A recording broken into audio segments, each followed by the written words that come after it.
Everybody in British Columbia uses water every single day.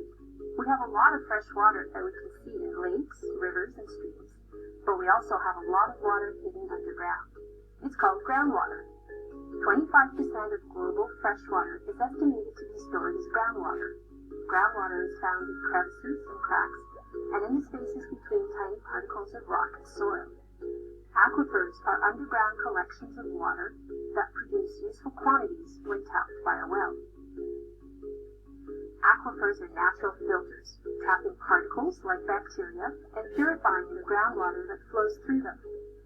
All over BC, our aquifers provide water for agriculture, industries, municipalities, and rural homeowners.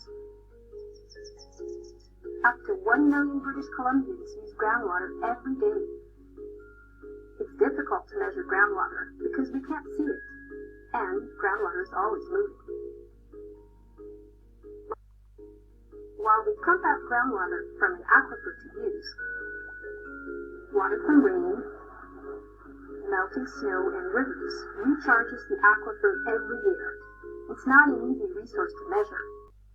This information helps us understand the health of our aquifers so we can make good decisions about groundwater use in British Columbia.